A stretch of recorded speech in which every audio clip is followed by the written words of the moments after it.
corrugated and trapezoidal roof metal making machines are designed to automate the manufacturing process of metal sheets used for roofing. These machines incorporate various mechanisms and technologies to efficiently transform raw materials into finished corrugated or trapezoidal profiles. Cutting and shearing processes play a crucial role in producing accurately sized roofing sheets.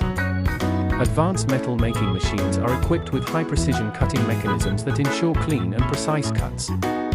Computer-controlled systems enable programmable cutting lengths, minimizing waste and optimizing material usage.